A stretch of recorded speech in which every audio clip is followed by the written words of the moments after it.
সুপ্রিয় শিক্ষার্থী, আসসালামু আলাইকুম। আরিফস একাডেমির পক্ষ থেকে তোমাদেরকে জানাই শুভেচ্ছা। আশা করি তোমরা ভালো আছো এবং সুস্থ আছো।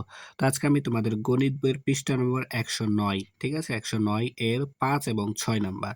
৫ এবং ৬ নাম্বার এই ২ টা অঙ্কের সমাধান করে দেব। ঠিক আছে? তাহলে চলো শুরু করা যাক।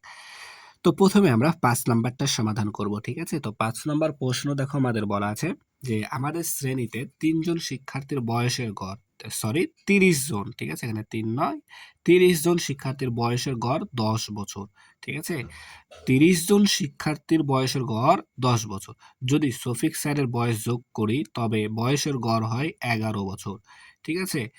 তাহলে এবার চলো আমাদের শফিক স্যারের বয়স নির্ণয় করি। তো দেখো এখানে আমরা ২ টা ক্লু দেওয়া আছে। সেটা হচ্ছে, প্রথম কথা হচ্ছে ৩০ জন শিক্ষার্থীর গড় বয়স ১০ বছর। ঠিক আছে? এরপর যদি আমরা শফিক স্যারের বয়সটা যোগ করি, ঠিক আছে? তাহলে বয়সের গড়টা হবে ১১ বছর। ঠিক আছে? তাহলে এখন আমাদের প্রশ্ন বলছে যে শফিক স্যারের বয়স নির্ণয় করতে হবে। ঠিক আছে? তাহলে দেখো প্রথম কথা হচ্ছে আমাদের মোট শিক্ষার্থী ৩০ জন। ঠিক আছে? মোট শিক্ষার্থী আমাদের ৩০ জন। তাহলে ৩০ জনের আমরা প্রথমে মোট ৩০ জন শিক্ষার্থী, তাহলে ৩০ জন শিক্ষার্থীর মোট বয়স, অর্থাৎ ৩০ জন শিক্ষার্থীর বয়সের যোগফলটা বের করব প্রথমে। ঠিক আছে? তাই আমাদের এখানে কি বলে গেছে দেখো, আমাদের বয়সের গড় ১০ বছর।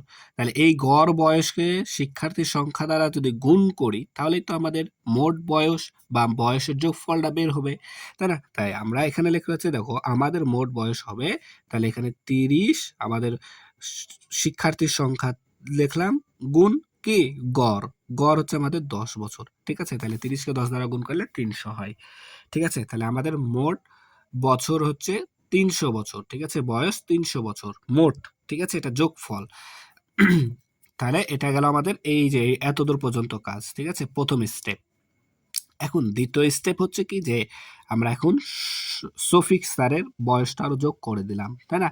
তাহলে এখানে আমরা শিক্ষার্থীরা আছি ৩০ জন, আরেকজন আসছে কে শফিক স্যার, তাহলে ৩০ আর আরেকজন শফিক স্যার মিলে হচ্ছে কত, ৩১ জন।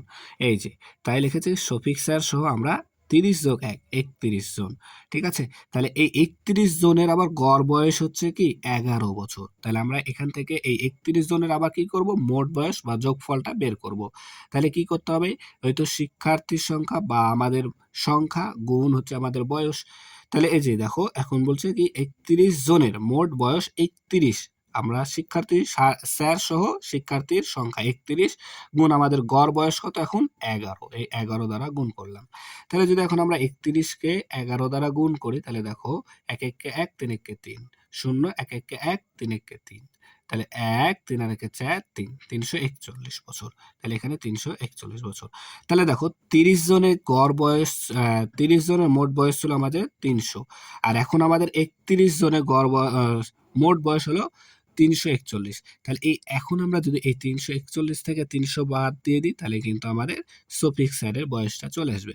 তাই সুতরাং শফিক স্যারের বয়স হবে, তাহলে এখানে ৩৪১ বিয়োগ ৩০০, তাহলে ৩৪১ থেকে ৩০০ বাদ দিলে হবে ৪১ বছর। দেখছো একেবারে সহজ। ঠিক আছে? তাহলে ৪১ বছর। তাহলে আশা করি এটা বুঝতে পারলাম। এবার দেখো ৬ নাম্বার প্রশ্নটা পড়ো। দেখো বলছে একটি সপ্তাহের সোম, মঙ্গল ও বুধবারের গড় তাপমাত্রা ছিল ৩০ ডিগ্রি সেলসিয়াস। তাহলে সোমবার, এখানে ৩ দিনে দেওয়া আছে, সোমবার, মঙ্গলবার, বুধবার, এই ৩ দিনের গড় তাপমাত্রা ছিল কত, ৩০ ডিগ্রি সেলসিয়াস। আবার মঙ্গল, বুধ, বৃহস্পতি, মঙ্গল, বুধ, বৃহস্পতি গড় তাপমাত্রা ছিল ৩৩ ডিগ্রি সেলসিয়াস। বৃহস্পতিবারে ৩৫ ডিগ্রি সেলসিয়াস তাপমাত্রা হলে সোমবারে তাপমাত্রা কত ডিগ্রি সেলসিয়াস ছিল? ঠিক আছে? তাহলে দেখো এটা আমরা কিভাবে করতে পারি। তাহলে আমাদের প্রথম কথা হচ্ছে যে কি, যে আমাদের কি আছে, সোম, মঙ্গল ও বুধবারের গড় তাপমাত্রা ৩০ ডিগ্রি সেলসিয়াস, তাই না?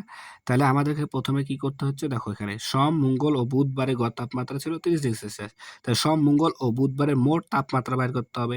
তাহলে মোট তাপমাত্রা বের করতে হলে কি, গড় দিয়ে কি উপাত্তের সংখ্যাকে গুণ করতে হবে। তাহলে উপাত্তের সংখ্যা কয়টি, ১ ২ ৩টি। তাহলে এখানে আমাদের তাপমাত্রা ছিল ৩০ ডিগ্রি সেলসিয়াস গুণ ৩ ডিগ্রি, তাহলে হচ্ছে ৩০ ৩ ৩০ ৯০ ডিগ্রি সেলসিয়াস হয়ে যাচ্ছে। ঠিক আছে? এরপর দেখো মঙ্গল, বুধ ও বৃহস্পতিবারের গড় তাপমাত্রা ছিল 33 ডিগ্রি সেলসিয়াস। তাহলে এখন সেম ভাবে মঙ্গল, বুধ ও বৃহস্পতিবারের মোট তাপমাত্রাটা আমরা এখানে বের করে ফেলি। তাহলে মোট তাপমাত্রা বের করতে হলে কি গড় দ্বারা, গড় আছে 33, ঠিক আছে? 33 ডিগ্রি সেলসিয়াস গুণ হচ্ছে মঙ্গল ১, ২, ৩ দিন। তাহলে ৩ দ্বারা গুণ করে নেব। ৩ তিরিকে ৯, আবার ৩ তিরিকে ৯। তাহলে ৯৯ ডিগ্রি সেলসিয়াস। দেওয়া আছে এখন বৃহস্পতিবারের গড় তাপমাত্রা ৩৫ ডিগ্রি সেলসিয়াস। ঠিক আছে? তাহলে দেখো দেওয়া আছে আমাদের বৃহস্পতিবারের তাপমাত্রা আছে কি ৩৫ ডিগ্রি সেলসিয়াস। আচ্ছা, তাহলে এখন দেখো মঙ্গল ও বুধবারের মোট তাপমাত্রা ছিল। তাহলে এই মঙ্গল, বুধ ও বৃহস্পতিবারের মোট তাপমাত্রা থেকে, ঠিক আছে? মোট তাপমাত্রা ৯৯, ঠিক আছে? এই ৯৯ থেকে যদি আমরা দেখো এই যে উপরে দেওয়া আছে আমাদের বৃহস্পতিবারের তাপমাত্রা ৩৫ ডিগ্রি সেলসিয়াস।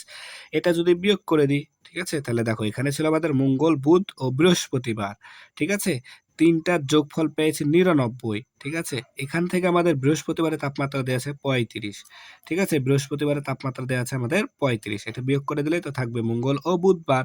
তাহলে যদি বিয়োগ করি তাহলে ৯ থেকে ৫ বাদ দিলে ৪, ৯ থেকে ৫ বাদ দিলে ৪ আর ৯ থেকে ৩ বাদ দিলে ৬। তাহলে ৬৪। ঠিক আছে? ৬৪ ডিগ্রি সেলসিয়াস। আচ্ছা। তাহলে এবার দেখো, যেহেতু সোম, মঙ্গল ও বুধবারের মোট তাপমাত্রা ছিল ৯০ ডিগ্রি সেলসিয়াস, এই যে উপরে আমরা পেয়েছি। ঠিক আছে? সোম, মঙ্গল, বুধ ও বুধবারের মোট তাপমাত্রা ৯০ ডিগ্রি সেলসিয়াস আমরা পেয়েছি। ঠিক আছে? তাহলে এখানে আমরা মঙ্গল ও বুধবার পেয়েছি। তাহলে এই মঙ্গল ও বুধবার থেকে যদি আমরা আচ্ছা, সোম, মঙ্গল ও বুধবার থেকে যদি আমরা মঙ্গল ও বুধবার বাদ দিয়ে দিই, তাহলে থাকবে শুধুমাত্র কি সোমবার। তাহলে দেখো সোম, মঙ্গল ও বুধবারের মোট তাপমাত্রা আমাদের ৯০, ঠিক আছে? আর মঙ্গল ও বুধবারের মোট তাপমাত্রা আমাদের ৬৪। তাহলে এখন এটা বিয়োগ করে দিলে থাকবে সোমবারের তাপমাত্রা। তাহলে দেখো ০ থেকে ৪ অর্থাৎ ৬ হবে এখানে। তারপরে ১ আমাদের হাতে থাকে, ১টা আমরা ৬ কে দিলাম, ৬ হলো ৭। তাহলে ৯ থেকে ৭ বাদ দিলে ২, ২৬ ডিগ্রি সেলসিয়াস। তাহলে আমাদের তোমার হচ্ছে কি সোমবারের তাপমাত্রা ছিল ২৬ ডিগ্রি সেলসিয়াস। ঠিক আছে? একেবারে সহজে আমরা বুঝে গেলাম। ঠিক আছে? তাহলে আশা করি বুঝাতে পেরেছি। তাহলে আজকে এ পর্যন্তই। ভিডিওটি ভালো লাগলে অবশ্যই লাইক, কমেন্ট, শেয়ার করতে ভুলবে না এবং পরবর্তী ভিডিও সবার আগে পেতে আমাদের চ্যানেলটি সাবস্ক্রাইব করে রাখো। আল্লাহ হাফেজ। আসসালামু আলাইকুম ওয়া রাহমাতুল্লাহ।